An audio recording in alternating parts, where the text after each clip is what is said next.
Hello friends, आज हम लोग मराठी आंतर भारती इयत्ता 10वीं का लेसन नंबर 14 भल्लगडी दादा इसके क्वेश्चन एंड आंसर स्टडी करेंगे। भल्लगडी दादा यानी सबका भला हो, एक खुशी का एक्सप्लेनेशन है। तो प्रश्न एक, कारण शोधा, गिव रीजन। सुगी आली, कारण सुगी आई है, सुगी यानी फसल काटने का मौसम। तो कारण मेघराजाने कृपा केली आणि शेत धान्याने फुलून आले, क्योंकि मेघराज यानी बारिश ने कृपा की है, अपनी दया की है, और शेत यानी खेत धान्याने फुलून आले, वो फसल से पूरे भर गए हैं। शेतकऱ्याला कमतरता नाही, कारण शेतकरी किसान को कोई कमी नहीं है। क्यों? तो कारण तोच त्याचा धनी व त्याचेच राज्य आहे। तो वही अपना धनी, वही अपना मालिक है और उसी की हुकूमत है। यानी फसल बहुत अच्छी हुई है तो किसान खुशी में ऐसा कह रहा है। प्रश्न 2, कवितेच्या आधारे योग्य शब्द शोधा व चौकटी पूर्ण करा। शेतकऱ्यावर कृपा करणारा, शेतकरी पे कृपा दया करने वाला कौन है? मेघराज, बारिश। नवनवतीचा साज लयालेली, नई दुल्हन के जैसा कौन सजी है? काळी माती, काली मिट्टी। शेतकऱ्याच्या साथीला असणारे, शेतकरी के साथ कौन है? बैल। दैवाने दिलेली दौलत, नसीब ने उसको कौन सी दौलत दिया है? पिकलेले धान्य, पकी हुई फसल। प्रश्न 3, खालील ओळींचा तुम्हाला कळलेला अर्थ लिहा। नीचे कविते की लाइन दी है, उसका मीनिंग लिखना है। काळ्या मातीला हिरवा सुगंध, काली मिट्टी में हरी खुशबू। इसका क्या मतलब है? काळ्या मातीत पिके तरारून वर आली, काली मिट्टी में फसल तैयार होके ऊपर आ गई है। काली मिट्टी बहुत फर्टाइल होती है, इसीलिए काली मिट्टी का जिक्र है। हिरवी रोपे डोलू लागली, हरी हरी फसल डोल रही है। त्याचा मंद सुगंध वातावरणात आहे, उसकी हल्की हल्की खुशबू माहौल में फैली हुई है। जणू काळ्या मातीला हिरवा सुगंध येतो आहे, जैसा कि काली मिट्टी में हरी खुशबू आ रही है। धनी आम्हीच आमसा है राज, किसान खुशी में कह रहा है कि हम ही धनी है, सेठ है और हमारा ही राज है। इसका क्या मतलब है? सुगी आली, शेत बहरले, सुगी का मौसम आया है फसल काटने का और खेत लहला रहे हैं। धान्याची दौलत मिळाली, उसको फसल की दौलत मिल गई है, म्हणून शेतकरी आनंदाने म्हणतो की, इसलिए किसान खुशी में कहता है कि आम्हीच आमचे मालिक नि आमचीच सत्ता, हम ही हमारे मालिक है और हमारी ही हुकूमत है, आम्हीच राजे और हम ही राजा है। प्रश्न 4, खालील ओळींतील अलंकार ओळखा व अलंकाराचे नाव चौकटीत लिहा। 4 सेंटेंस दिए हैं, हमको अलंकार पहचानना है। पहा पाखरे चरोनी होती झाडावर गोळा, कुठे बुडाला पलीकडील तो सोन्याचा गोळा। तो यहाँ लास्ट का वर्ड राइमिंग हो रहा है, गोळा गोळा। तो राइमिंग वर्ड जहाँ होता है वहाँ यमक अलंकार होता है। जरी अनेक आपुले धर्म, जरी अनेक आपुल्या जाती, परी अभंग असू द्या सदैव आपली माणुसकीची नाती।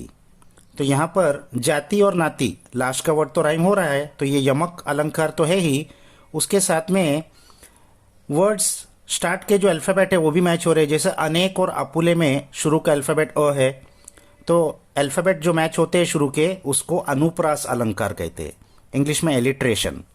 तो ये यमक भी है, राइम भी हो रहा है, और अनुप्रास भी है, एलिट्रेशन भी है। झुडकून सुडकून इकडून तिकडे किती दुसरी उडती, हिरे माणके पाचू फुटुनी पंखाची गरगरती। तो यहाँ पर भी उड़ती और गरगरती राइमिंग वर्ड्स है, तो ये भी यमक अलंकार है। और लास्ट है, नटलं घरदार शिवार सारं, खेड अंगणी सड़सड़तं वारं। तो यहाँ भी सारं और वारं ये राइमिंग हो रहा है, तो ये भी यमक अलंकार है। इसके बाद 5वां है स्वमत। शेतकऱ्याला झालेला आनंद तुमच्या शब्दांत व्यक्त करा। किसान को जो खुशी हुई है उसको आप अपने वर्ड्स में डिस्क्राइब कीजिए। उत्तर, शेतकरी शेतात राब राब राबला, किसान खेत में बहुत ज़्यादा उसने मेहनत किया। राबने यानी बहुत हार्ड वर्क करना। पावसाने ही कृपा केली और बारिश ने भी उसके ऊपर दया कर दी, अच्छी बारिश हुई। त्यामुळे काळी माती धन धान्यांनी फुलून आली, इसीलिए काली मिट्टी धन धान्य से फसल से बहुत ज्यादा फसल हुई. शेतातली ही दौलत पाहून शेतकऱ्याला खूप आनंद झाला. अपने खेत में यह दौलत देखकर किसान को बहुत खुशी हुई. तो आनंदाने भल्लरी गीत गाऊ लागला. वो खुशी में भल्लरी गीत यानी ये जो पोइट्री है ये खुशी का एक्सक्लेमेशन है, उसको कहते हैं भल्लरी गीत. शेतातले पीक पाहून त्याला वाटते, खेत में अपनी फसल देखकर उसको लगता है जणू काळ्या मातीचा हिरवा गंध आसमंतात भरून राहिला आहे, जैसे कि काली मिट्टी का हरी खुशबू आसमान में फैल रही है. काळी माती जणू नव्या नवरीसारखी नटली आहे. काली मिट्टी जैसे कि नई दुल्हन के जैसे सज गई है. आबादानी झाल्यामुळे घरदार सजले आहे. अच्छी फसल होने की वजह से उसके घरदार भी सज गए हैं, सब खुश है. चहूकडे आनंदाचे वारे सडसडते आहे. चारों तरफ खुशी की हवा चल रही है. कष्टाला फळ मिळाले आणि जादू झाली. उसकी मेहनत का उसको फल मिल गया और जैसे कि मैजिक हो गया.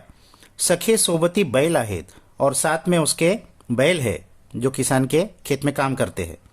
नशिबाने पिकांची दौलत मिळाली आहे. नसीब से अच्छे फॉर्च्यून से अच्छी फसल की दौलत मिली है. आता कशाचीच कमतरता नहीं. अब किसी चीज की कमी नहीं है. सुगीचा हंगाम पाहून तो म्हणतो, फसल काटने का हंगामा देखकर वो कहता है, आम्हीच आमचे मालिक, हम खुद हमारे मालिक है, हमको किसी की जरूरत नहीं.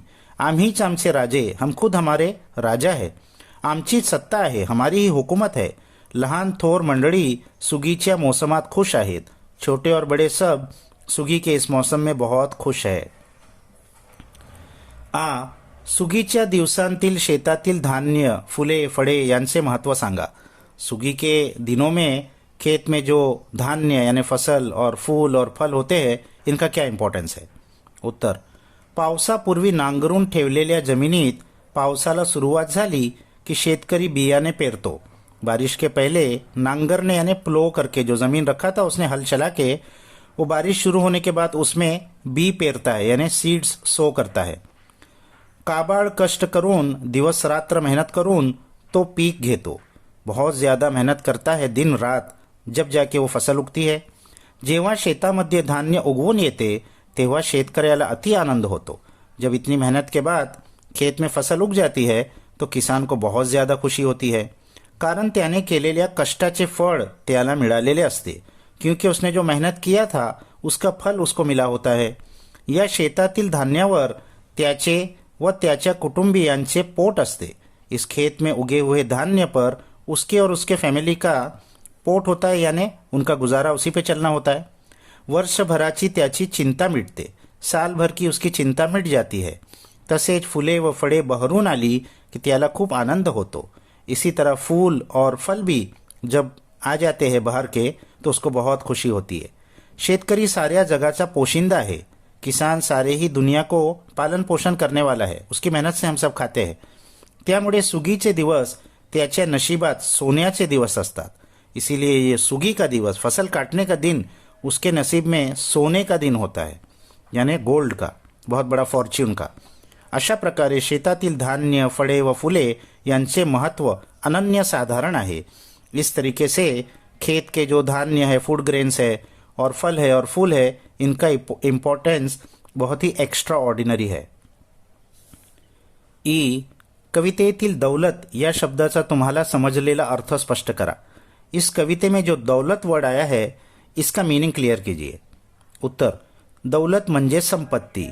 नॉर्मली तो दौलत का मीनिंग होता है संपत्ति, प्रॉपर्टी. शहरामध्ये माणसे काम करून पैसे मिळवतात.